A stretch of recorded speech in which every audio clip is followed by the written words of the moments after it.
Alright, so far whatever we have learned about the various kinds of problems in quantum mechanics are basically the toy problems such as the infinite dimensional potential well, the harmonic oscillator problem, and even higher dimensional problems like three-dimensional cubic box and so on. However, it is very intriguing to realize that all these ideas of quantum mechanics can actually be translated to the real problems such as solids or metals and semiconductors and so on. So in this particular lecture, what I'll do is I'll touch upon some of the application of the ideas of quantum mechanics in solids in general. But because solid is already a much outstanding problem, we'll first start with metals. So we'll discuss various theories of metals, and then eventually it will be followed by the semiconductors. So what are solids in general? Solids are basically, it is composed of a bunch of atoms and molecules. And in this particular lecture, what I'll do is I'll start with metals, followed by semiconductors, which we'll discuss at a later stage. So before we go on to the quantum mechanical theory of metals, we will first discuss how can we understand metals from classical perspective, from classical physics. And then we'll discuss what are the drawbacks or limitations of classical concepts, and then move on to quantum mechanical ideas. So what are metals actually? So in particular, metals have always been considered important due to the fundamental and applied interests and characteristic. These are important because of the characteristic positive temperature coefficient of electrical resistance. These are also important because it has high electrical and thermal conductivity by virtue of large number of free electrons wandering around. So the first theory to understand metals were called as free electron theory. The electrons, as you know, is the fundamental particle, and it was first discovered in 1897 by J.J. Thomson. And in 1900, Drude actually gave the first theory of metals, which are also known as free electron theory. Drude essentially used assumption of kinetic theory of gases with slight modifications. So let us see how we can understand the Drude theory, which is the classical free electron theory for metals. So Drude made few assumptions in order to derive his theory for metals.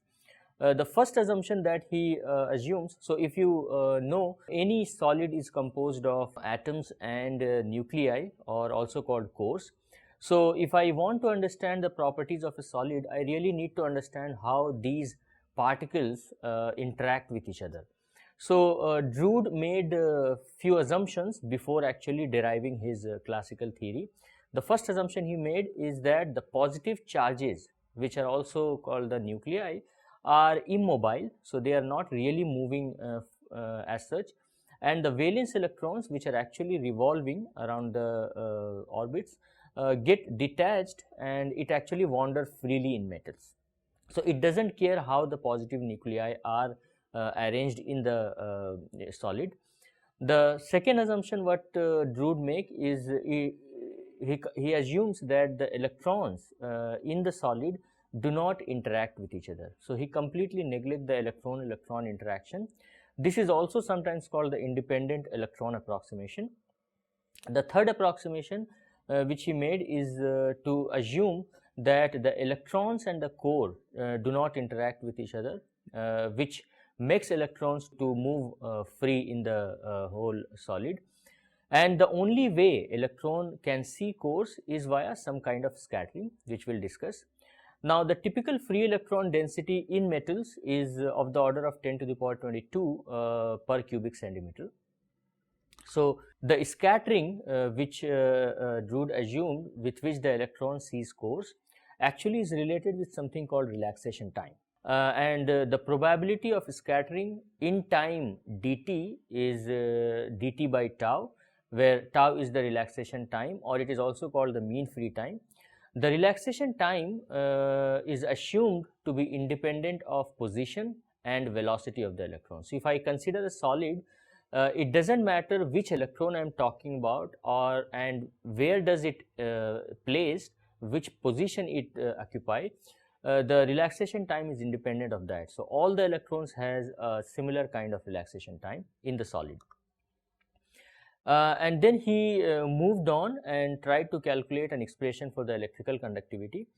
And for that, what he considered independent electron in the solid whose velocity immediately after the collision. So you can imagine that in a solid, if the electrons are moving freely, it actually has some collision, and if we assume that the velocity immediately after the collision, say at t equal to 0, is v0, and the DC electrical field in which this electron is moving is E, then at a later point of time t, its velocity can be written as this particular expression, Vt equal to V0 minus E t by m.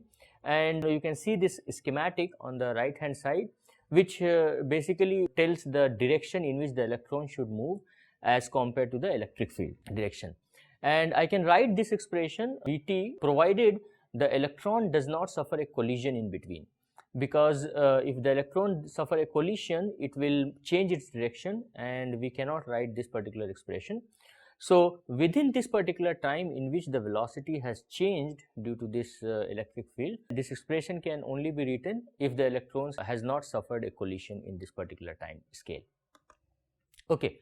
So once we derive this velocity at a particular time t, this is for a particular electron in the solid.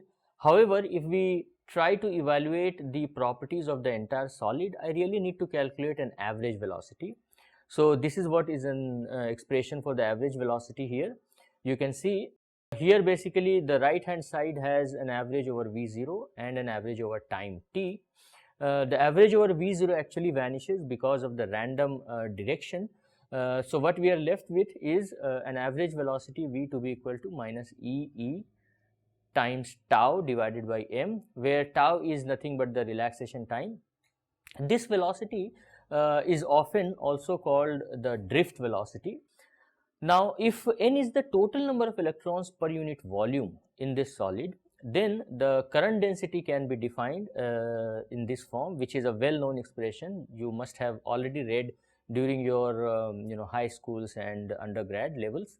So J is minus Ne times Vd, and if we substitute the value of Vd from the above expression, what I'll get is J equal to Ne squared tau over m times E. Now, we already know from Ohm's law the current density can be written in this particular form, J equal to sigma E.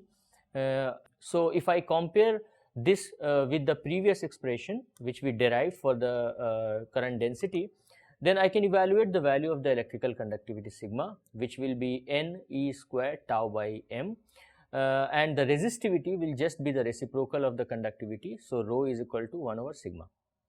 So sigma is the conductivity here and rho is the resistivity.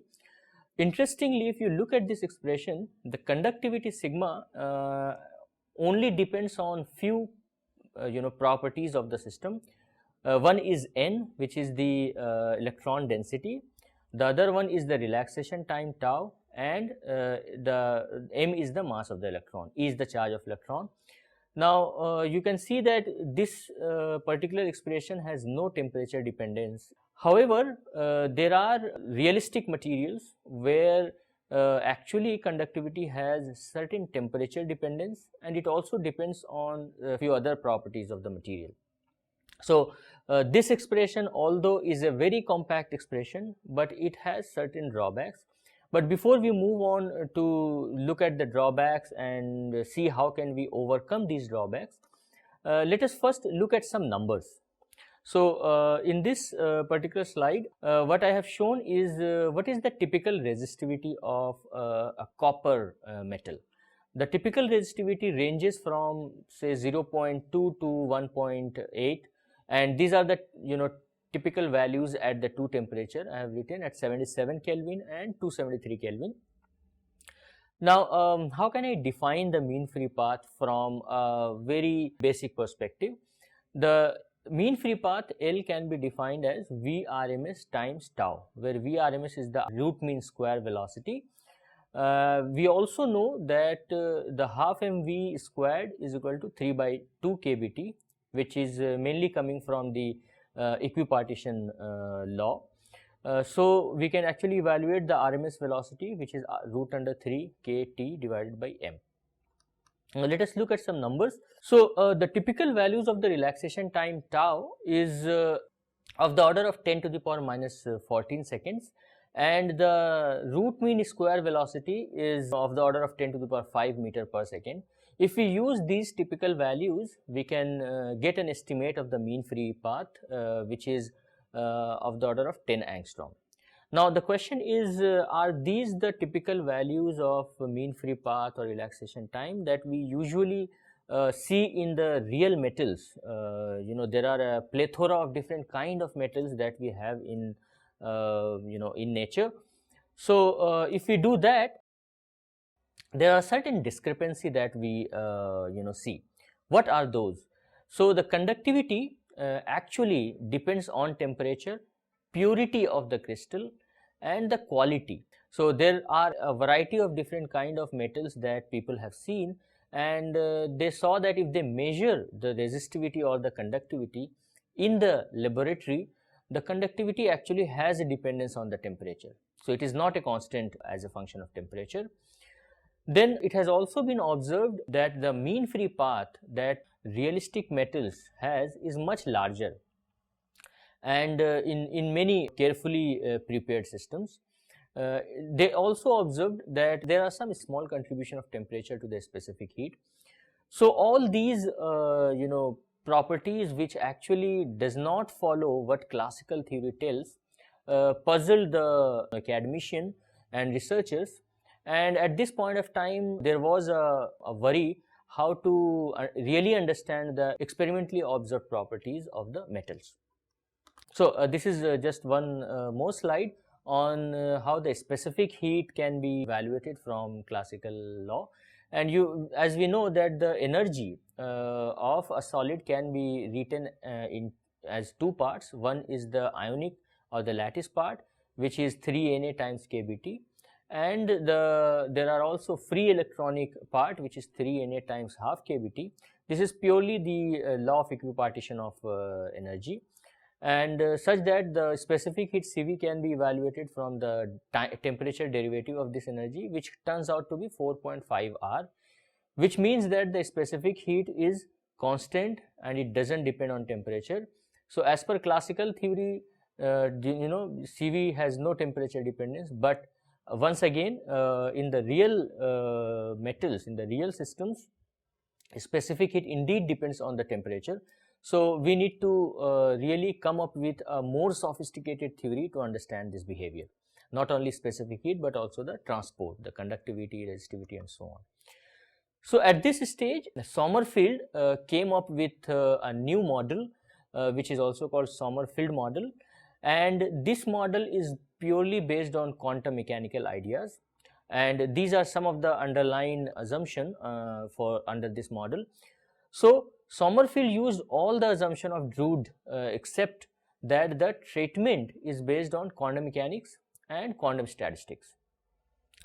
He also assumed that the energy state of a free electron in metal are nothing but the energy states of a particle in a 3D box. And now this is something which we have already discussed. How does the energy of a particle in a 3D box behaves? What are the energy eigenstates? What are the possible wave functions? So this is what Sommerfeld has assumed. He also considered the Fermi Dirac statistics to be followed by the electrons, and this is something which is probably a new term, a new concept, the Fermi Dirac statistics, and I will discuss this in some detail in the forthcoming slides. Okay, so as I said that the second point says that Sommerfeld considers the electron to be a particle in a 3D box. So it follows whatever are the energetics and the eigenfunctions that a particle in a 3D box has. So we'll start with the energetics of a particle in a 3D box, and this is the quantized energy for a quantum mechanical particle in a 3-dimensional box, which is pi square h cross squared by 2ml squared nx squared plus ny squared plus nz squares, where nx, ny and z are the quantum numbers. There are 3 quantum numbers here, which will dictate how the energy levels gets filled. So, in other words, how are the particles confined to a box of microscopic dimension distributed in various energy levels. So, remember the problem that we discussed in the previous class are basically very small systems with fewer energy levels and fewer particles, but we are talking about a solid, a metal here, which actually have a much large number of particles, which are free electrons in this case, and a large number of various energy levels as well. So we need to be extremely careful when we reach to a much larger number of particles and the energy levels. Can we actually simplify this procedure of how different particles occupy different energy levels? So in order to understand that, we will try to first understand some of the concept of degeneracy again, although we have understood some concepts of degeneracy in the previous classes, but those were for very smaller sized system and for very simple problems. Now, because for a solid or for a metal, we have a large number of particles and large number of energy states, we have to carefully evaluate the degeneracies of all the levels. Now the question is it really a simple problem to evaluate the degeneracies of a problem where you have n number of particles and say m number of energy levels, where n and m are extremely large numbers? So the system that we are talking about are really microscopic dimension, and you will see in a few minutes that we can actually simplify this problem if we consider something called a continuous limit. So before we move on to that topic, this is just the energy of electrons and the protons. So what I have done is that I have just substituted the mass of the electron in the first expression with the dimension L to be 0.1 meter. So if I substitute the mass of electron, then I'll get energy to be 3.76 into 10 to the power minus 17 times nx square plus ny square plus nz square. And if I choose the mass of proton, then the energy will be 2.04 into 10 to the power minus 20 with the same dimension of the cube. So L is same here, which is 0.1 meter. Alright. So here I'll introduce the concept of something called the density of states, and this will be extremely helpful for a macroscopic size system like this, where you have a much larger number of particles and much larger number of energy levels. So there are two boxes, as you can see here. If I have a microscopic sized system, which means much smaller a system, which also means that the L, the capital L of the edge length of this cube is much smaller, then my energy levels are reasonably spaced, as you can see in the left cartoon diagram. And the reason being, if I look at this particular expression for energy, if capital L is small, which means it is of the microscopic side, then the energy levels will be far apart because the capital L lies in the denominator. However, if capital L is quite large, then these energy space will become much closer, which is what is shown in the right hand side diagram. You can see for microscopic dimensional system, where the capital is larger, these energy levels can be extremely closely spaced. It can be even more closely spaced as compared to what I have shown here. This is just a cartoon diagram here. So considering that we have to handle a large number of particles, we can change Gi, which is the the degeneracy, to a continuous variable, which is also called the density of states. So which means for a given energy level, what are the possible states that I can have, how many distinct state I can have for a given energy. So this basically takes us to look at this problem from a discrete degeneracy to a continuous, to some sort of continuous limit. So the way we do this is we define a variable n as follows here. So pi square h cross square by 2ml square, and I call this nx square plus ny square plus nz square to be some n squared. And note that nx, ny, nz here must be all positive integers to satisfy the boundary condition of the quantum mechanical problem. V is L cube, which is the volume of the crystal, and if I look at this expression, this can also be written as nx square plus ny square plus nz square equal to n squared, which is nothing but a sphere in n space with nx, ny and nz are its three directional coordinates. So this is what I have done here. So I took nx square plus ny squared plus nz square equal to n squared, and I draw two spheres, one with the radius n and the other with a radius slightly greater than n, or n plus dn. So this is actually a three-dimensional problem, by the way. So it is actually nx, ny and z.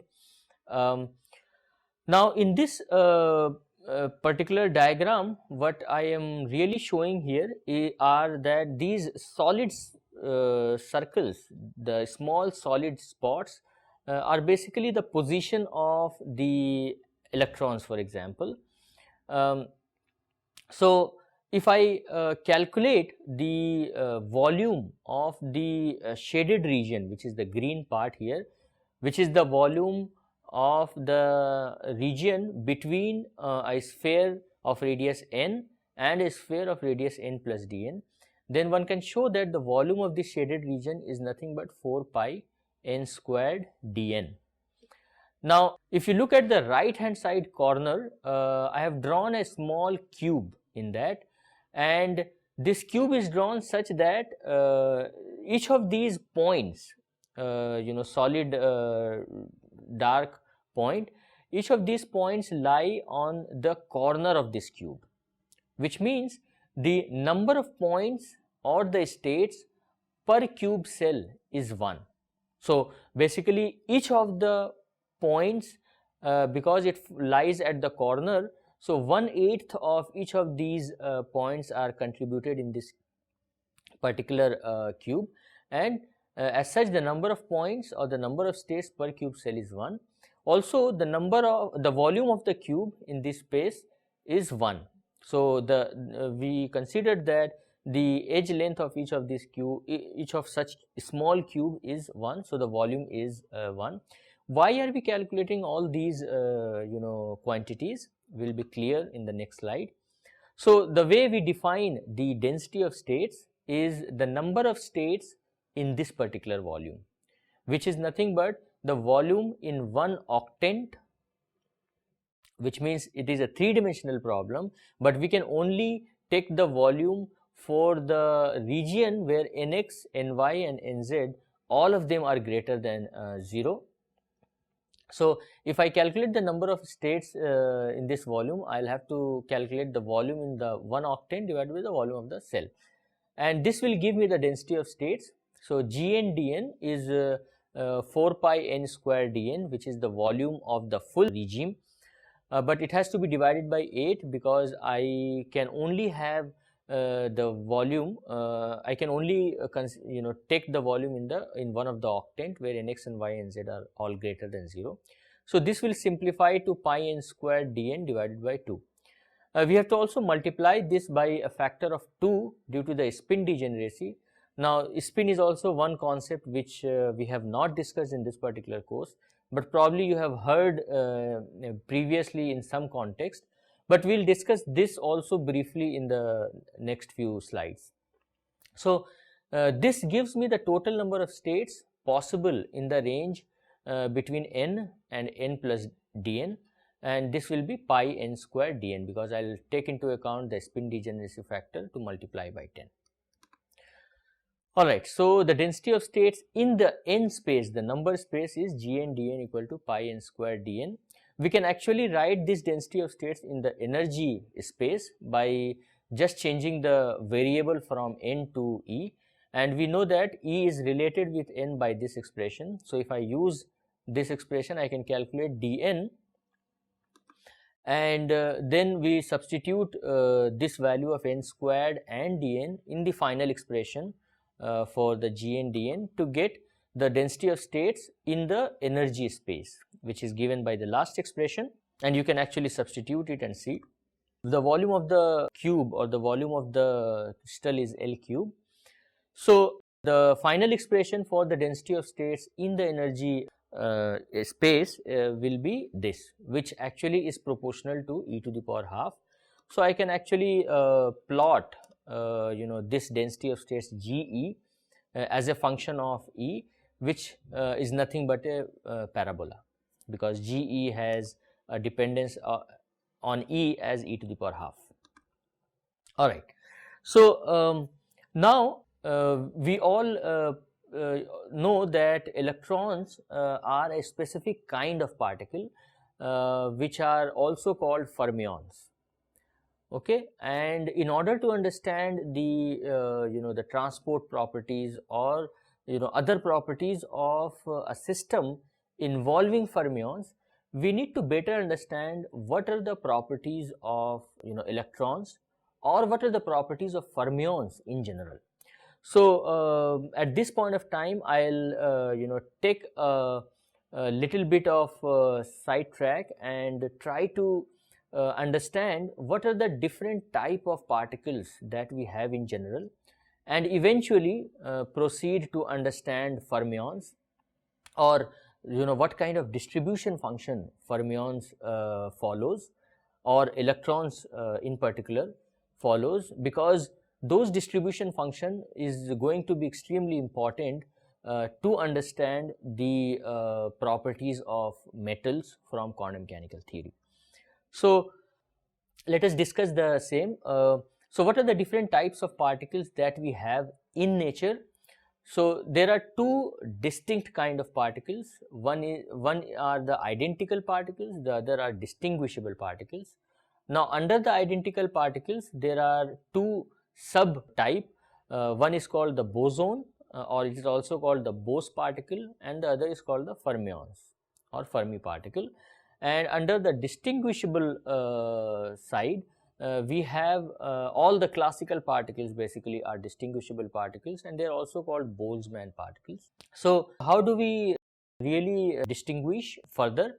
So the classical particles are basically the distinguishable particles, as I said in the previous slide, and they do not obey something called Pauli's exclusion principle. For example, any gas that can be approximated to ideal gas condition can be called the classical particles. Now for those of you who do not know what Pauli's exclusion principles is, here I have written the two most important points. What is Pauli's exclusion principle?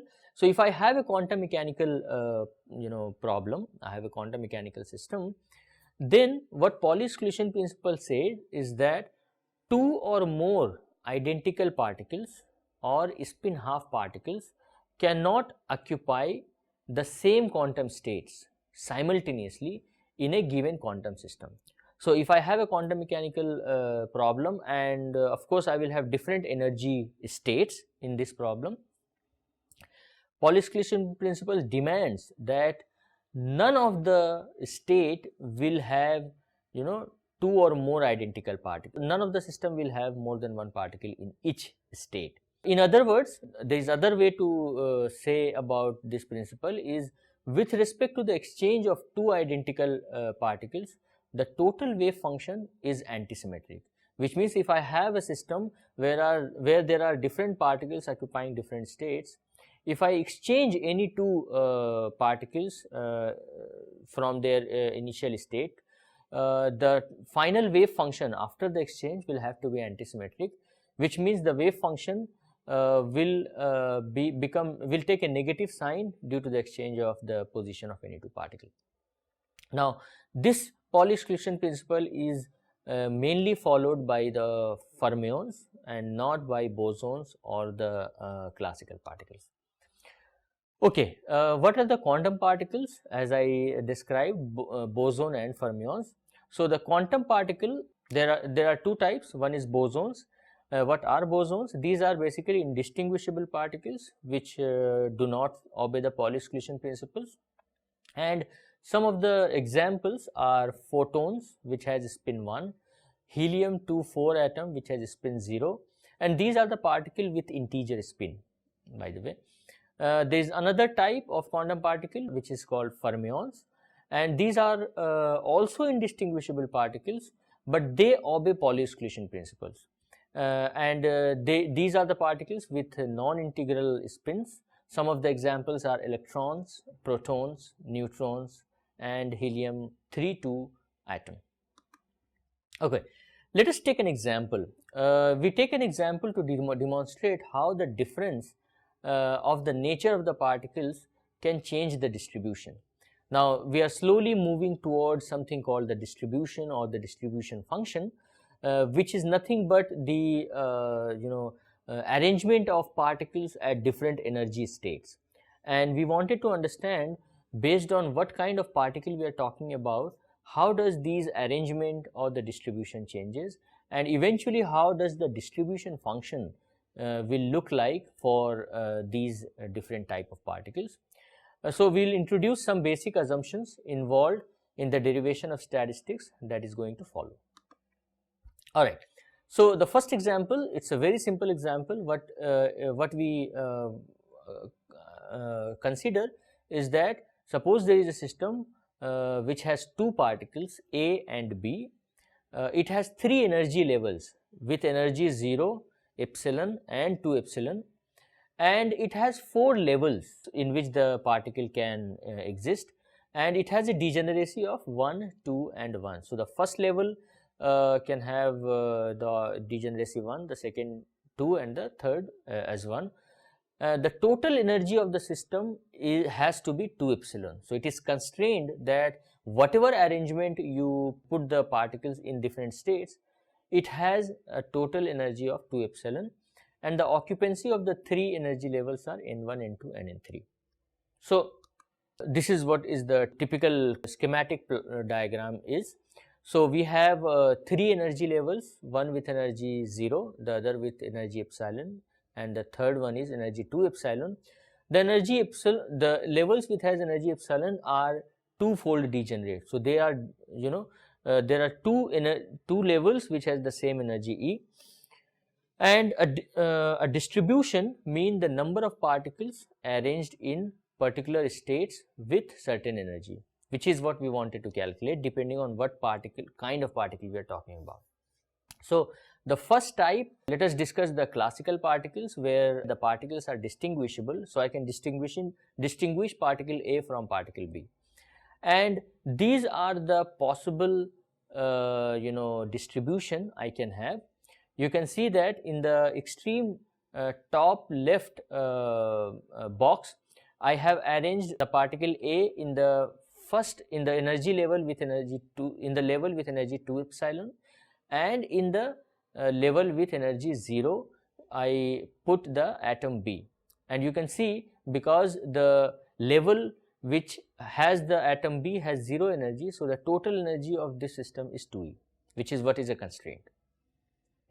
The next one is where I basically switched the position of A and B. So instead of A, I put B at the level with energy 2E and A with energy with level at energy 0. So this is also another possibility, which also gives me the total energy of 2E.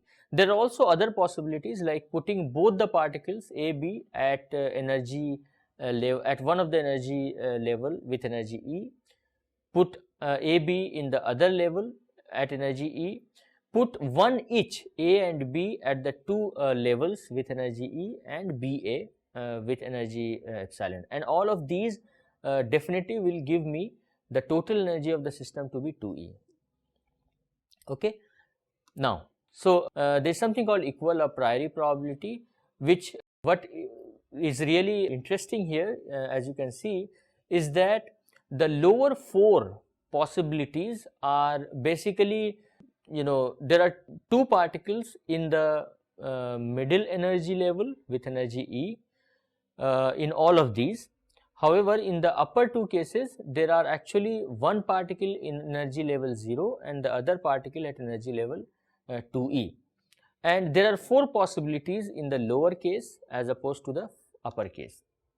So, which means the occupancy of 0 to 0, which means 0 particle in energy level with energy 0 and 0 particle with energy level in energy 2E and 2 particles in the middle levels.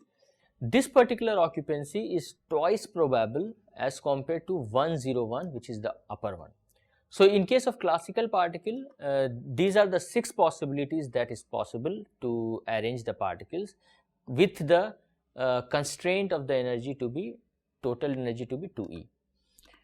Now, let us move on to bosons. Now, bosonic particles have certain different kind of properties.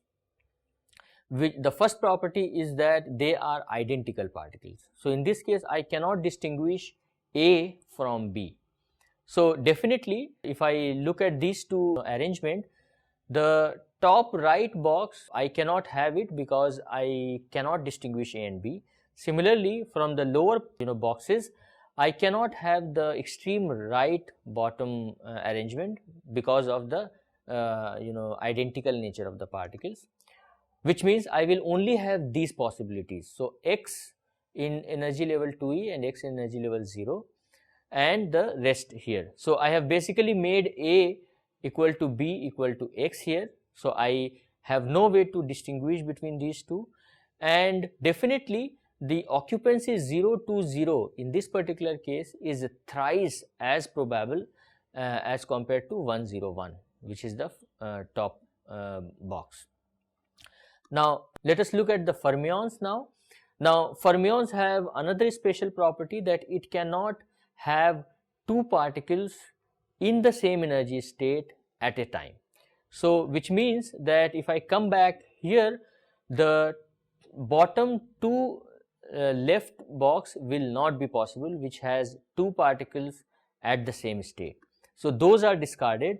So, what we are left with is these 2 possible configuration, and what it says is that the occupancy 0 to 0 is equally probable to the occupancy 101.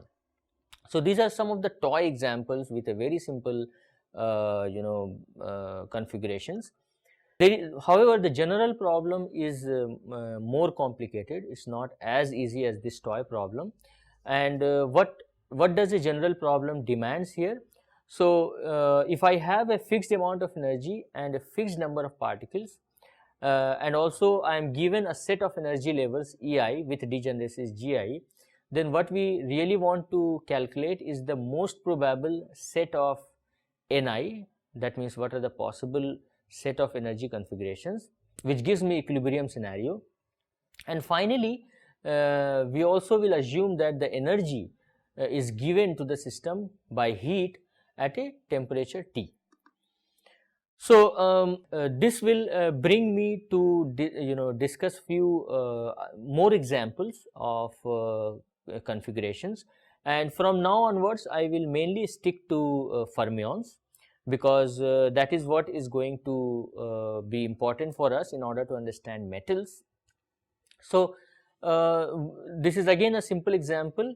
If I have 2 fermions which we need to put into 3 degenerate states of energy E1, then in how many ways I can do that?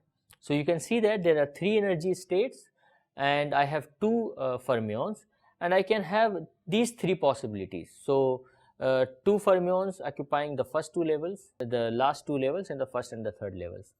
Now, apparently these ways, these combinations can actually be calculated mathematically, which is nothing but 3C2 here, which is given by 3, which is exactly the same as what we can imagine how many ways it can have. I can actually calculate for a more number of fermions and more number of degenerate states. So we can simply use that formula. If I have 3 fermions and 5 degenerate states, then the total number of ways in which I can arrange these fermions in these 5 degenerate states are basically 10. And so if I have a system which is composed of these two cases, so 2 fermions occupying 3 degenerate states with energy E1 and 3 fermions occupying 5 degenerate states with energy E2, then I can have a combined distribution for this, which will be nothing but the product of these two distributions, which will give me a total combined distribution to be 30. So which means that in general, if I have a system with EI number of energy levels with degeneracy is GI, and if I have Ni number of fermions in the system, then I can calculate the total number of ways in which I can arrange these particles in different energy states will be simply a product GI factorial by Ni factorial times GI minus Ni factorial. Here pi I is basically the product sign. So I can actually calculate for a general system where there are Ni number of particles and EI energy levels with degeneracy GI. However, in order to really look at the system at equilibrium, we need to look at the maximum probability. So this was for one set of Ni, which I have written here, but there may be many more such sets which satisfy the same condition put on the total number of particles and total energy. So the set for which W would be the distribution, the configuration where W would be highest would be my most probable distribution. In order to confirm that I can actually have different ways of arranging these particles in different energy levels, I'll just discuss one quick example. So here I basically have 3 energy states, 0, epsilon and 2 epsilon, and each of them have a degeneracy which is shown by GI 5, 10 and 15, and I arrange a different number of particles in these such that the total energy is 8 epsilon and I have total number of particles to be 9. Now I can actually calculate the total number of ways for set 1 and set 2 and see what we get. If I calculate the total number of ways W1 for the set 1, then what I'll get using the previous method, I'll get W1 to be 2,20,500. However, if I calculate the same, the number of ways I can arrange these particles for the set 2, I'll get W2 to be 1,02,375. Now definitely these are the two different sets which gives me the same energy, and of course the total number of particles is same, but the ways in which I can arrange these W1, the first set, for the first set it is more than the second set. So there are more number of ways I can arrange particles in the set 1 than in the set 2, and in general for a given general problem I will really look forward for the highest possible ways or the most probable such configuration, which generally means a general prescription would be to maximize this particular value, which is log W, with respect to the number of particles to be arranged in these states, so which is Ni, and I'll need to subject this maximization to the condition that my total number of particles is fixed and my total energy is also fixed, so which is summation over Ni equal to N and summation over Ni Ei equal to E. And if I really do that, if I maximize this function with respect to Ni and do a couple of simplification, I will actually get an expression for Ni which looks like Gi by e to the alpha it is EI by KT plus 1. And the distribution function is defined as the ratio of Ni by Gi, which will be given in this particular form, 1 over e to the alpha e to the I by kBt plus 1. Now, there are certain questions about what are these constant value alpha, how are these k being interpreted, and there are various ways to look at it, and there are ways to establish these coefficients. So k turns out to be the Boltzmann constant, kb, and alpha can be evaluated from the total number of particles in the system. And I'm not going into the details of how alpha and these k is being interpreted, but I'll just give you the values of it. So alpha is actually calculated from this expression, EF equal to minus alpha kBt, and it is also called the Fermi energy, which has lot of very rich physical interpretation in it, which I'll discuss later on. But from this particular expression for the distribution function, you can see that at t equal to 0 and for E less than EF, the Fermi Dirac distribution function will be 1. However, for E greater than EF, the Fermi Dirac distribution function F will be 0. However, if T is not equal to 0 at finite temperature, the Fermi Dirac distribution function is going to be half when the energy is exactly equal to the Fermi level. So, as I said, the EF has a lot of rich physical significance. I'll just quickly tell a couple of these. So, Ni, which is the number of particles or the number of distribution, is always less than or equal to the degeneracy Gi in case of Fermi particles. These are all the discussions based on the fermions or Fermi particles. Also, the distribution function F can be termed as the probability of occupancy of a state, and the Fermi energy EF denotes the energy of the highest occupied level at T equal to 0 Kelvin, and the one for which probability is half at T greater than 0. So, for this, although we really need to go forward and try to incorporate these Fermi Dirac distribution function in the context of quantum mechanical theory of free electrons, which is proposed by Sommerfeld.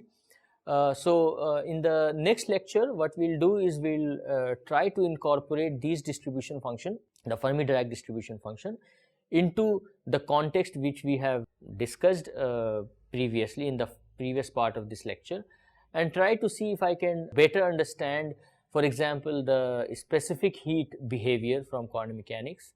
Also, what are the different meaning of Fermi energy for these kinds of problem. Remember why we are focusing so much on the Fermi Dirac distribution function, because if I look at the electrons, we basically started with trying to understand the properties of metals. Now metals we actually described by a set of free electrons wandering around, and because electrons are fermionic particle, so in order to understand a metal, we really need to understand the kind of distribution function or the kind of properties which electrons or fermions in general follow.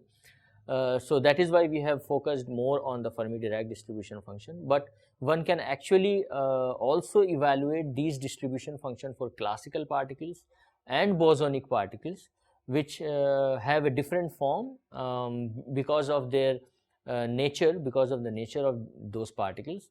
And also there are several other phenomena that is important that will be required to understand for example, the Bose distribution function. For example, the Planck's theory of radiation is a theory which will require the Bose distribution function to understand it from the first principles. But here we will mainly focus on Fermi Dirac distribution function, because this is what is our main motivation to understand the properties of metals. And of course, later on we will also try to understand the properties of semiconductors and what are the various properties of semiconductors, how does the defects play a crucial role in semiconductors. So for the time being, I'll stop here, and in the next lecture I will again come back and try to incorporate these ideas of fermions or Fermi Dirac distribution function in order to understand the quantum mechanical theory of free electrons. Thank you.